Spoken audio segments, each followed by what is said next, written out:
Hello children, आज हम question answer channel पर क्लास 10 हिंदी चैप्टर 1 नेताजी के चश्मा के एमसीक्यूज करेंगे। फर्स्ट क्वेश्चन है, नेताजी की बगैर चश्मे वाली मूर्ति किसे बुरी लगती थी? हालदार साहब को, पान वाले को, कस्बे वालों को, चश्मे वाले को? हमारा राइट आंसर है चश्मे वाले को, क्योंकि वो एक देशभक्त थे। सेकंड क्वेश्चन, नेताजी की प्रतिमा किस वस्तु की बनी थी? नेताजी की प्रतिमा संगमरमर की बनी थी। क्वेश्चन नंबर 3, हालदार साहब लगभग कितने दिनों बाद कस्बे से गुजरते थे? 10 दिन? नहीं, 15 दिन, क्योंकि उनका कंपनी के काम से हर 15 दिन बाद चक्कर लगता था। नेक्स्ट क्वेश्चन है, नेताजी की मूर्ति पर बार बार चश्मा कौन बदल रहा था? पान वाला? नहीं, हालदार साहब? नहीं, कैप्टन साहब, क्योंकि उनका चश्मे का काम था और वो एक देशभक्त थे। उन्हें चश्मे के बिना नेताजी की मूर्ति अच्छी नहीं लगती थी। नेक्स्ट क्वेश्चन, नेताजी का चश्मा पाठ में पान वाले के उदास होने का क्या कारण था?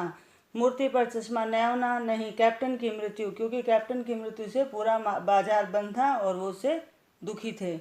नेताजी की प्रतिमा किसने बनाई थी? ड्राइवर ने नहीं, पान वाले ने भी नहीं, थानेदार ने भी नहीं, ड्राइंग मास्टर जी ने बनाई थी और उस पर चश्मा लगाना भूल गए थे। सुभाष चंद्र बोस की प्रतिमा में क्या कमी रह गई थी? टोपी नहीं थी, पगड़ी नहीं थी, चश्मा नहीं था। उन्होंने संगमरमर का चश्मा नहीं बनाया था। हालदार साहब कस्बे में क्यों रुकते थे? सिनेमा देखने के लिए? नहीं, पान खाने के लिए रुकते थे। पान वाले की दुकान के पास ही नेताजी की मूर्ति थी। नेताजी की मूर्ति पर सरकंडे का चश्मा किसने लगाया होगा? पान वाले ने नहीं, लेखक जी ने भी नहीं, हवलदार साहब ने भी नहीं लगाया, किसी बच्चे ने लगाया था। हमारा करेक्ट आंसर है डी। हालदार साहब स्वभाव से कैसे थे? रोमांटिक? नहीं, देशभक्त थे, तभी वो नेताजी की मूर्ति के पास उन्हें निहारते थे। लोग कैप्टन कहकर किसे बुलाते थे? चश्मे वाले को, क्योंकि उसका नाम ही कैप्टन था। नेताजी का चश्मा कहानी किस भाव पर आधारित है? मानवता पर? नहीं, ईमानदारी का भाव का भी कोई जिक्र नहीं आया। प्रेम भाव, देशभक्ति के भाव पर, क्योंकि चश्मे वाला देशभक्ति का भाव था और वो चश्मा बदलता रहता था। कहानीकार स्वयं प्रकाश जी का जन्म कहाँ हुआ था? स्वयं प्रकाश जी का जन्म इंदौर में। हमारा right answer A.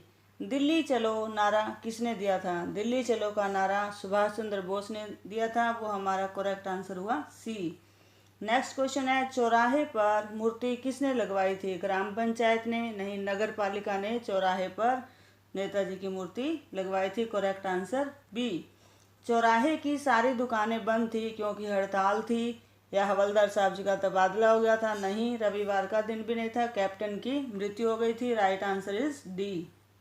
Next question, Haldar साहब ने चीख कर जीप रोकने का आदेश दिया क्योंकि मूर्ति बिना चश्मे की थी या मूर्ति टूट गई थी? नहीं, मूर्ति पर सरकंडे का चश्मा था जिसको देखकर वो बहुत हैरान हुए थे। हमारा करेक्ट आंसर हुआ सी।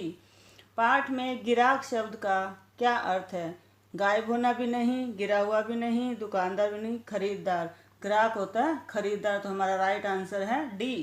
कस्बे में किस चीज़ को बनाने का कारखाना था? कस्बे में सीमेंट बनाने का कारखाना था। हमारा right answer is a. Original चश्मे के बारे में पान वाले ने हालदार साहब को क्या बताया? वह चोरी हो गया है या नगर पालिका ने उसे उतरवा लिया है, मास्टर जी बनाना भूल गए, यही बताया। हमारा राइट आंसर है सी। हालदार साहब ने नेताजी की प्रतिमा के चश्मे के बदलते रहने के बारे में किससे पूछा?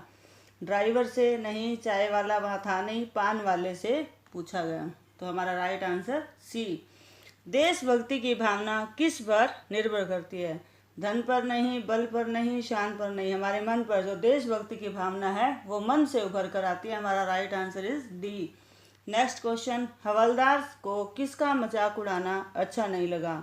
मूर्ति का, पान वाले का, चश्मे वाले का, या देश का?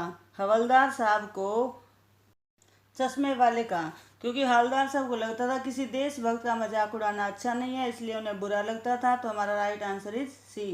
कैप्टन क्या कार्य करता था? वह फेरी लगाकर चश्मे बेचने का काम करता था और इसीलिए वो बार बार मूर्ति पर चश्मा बदलता रहता था। तो राइट आंसर इज ए। मूर्ति को देखने पर क्या बात सबसे ज़्यादा खटकती थी? मूर्ति की आंखों पर संगमरमर का चश्मा न होना या नेताजी का फौजी वर्दी में न होना, मूर्ति सुंदर नहीं थी। तो इसमें करेक्ट आंसर इज ए, मूर्ति की आंखों पर संगमरमर का चश्मा न होना। मोतीलाल जी ने नगर पालिका के बोर्ड को क्या विश्वास दिलाया? मैं बहुत अच्छा मूर्तिकार हूँ, नहीं। मुझसे अच्छी मूर्ति कोई नहीं बना सकता, नहीं। मैं नेताजी की मूर्ति 1 माह में बना दूंगा, ये उन्होंने वादा किया था और हमारा right answer is C. Next question, नगर पालिका को मूर्ति बनवाने में देरी क्यों हो रही थी? उनके पास पैसा कम था, नहीं। उन्हें अच्छे मूर्तिकार की जानकारी नहीं थी, तो हमारा right answer is B. Captain को देखकर हालदार साहब अवाक क्यों रह गए? कैप्टन का व्यक्तित्व आकर्षित करने वाला था, नहीं। कैप्टन सचमुच का कैप्टन था, नहीं। कैप्टन बूढ़ा, मरियल तथा लंगड़ा आदमी था, हमारा राइट आंसर इज सी। चश्मे वाले के प्रति पान वाले के मन में कैसी भावना थी? घृणा की भावना थी, नहीं। उत्साह भी नहीं था, उपेक्षा की भावना थी, क्योंकि वो उनसे उपेक्षा करते थे, उनसे कोई लगाव नहीं था उन्हें। कस्बे से जाने के बाद हवलदार किसके बारे में सोचते रहे? पान वाले के बारे में, नहीं। चश्मे वाले के बारे में, मूर्ति के बारे में सोचते रहते थे। हालदार साहब अब भी नहीं समझ पाए वाक्य में निप है। निपात का मतलब है कि उसमें किस वाक्य से किसको जोड़ा गया है, तो हमारा राइट आंसर इज बी, भी निपात है। यहाँ पे व्याकरण का वाक्य है। पान वाले द्वारा साफ बता दिया गया था वाक्य में कौन सा वाच्य साधारण वाक्य है? इसमें कर्म वाच्य वाक्य है ये, तो हमारा right answer is a. Netaji का चश्मा पाठ किसने लिखा है? इसके लेखक हैं स्वयं प्रकाश जी, तो हमारा राइट आंसर इज ए। ये थे आपके चैप्टर 1 नेताजी का चश्मा के MCQs। आई होप आपका रिवीजन हुआ होगा और मिलते हैं अपनी नेक्स्ट वीडियो में सेकंड चैप्टर के साथ। ओके, बाय बच्चों।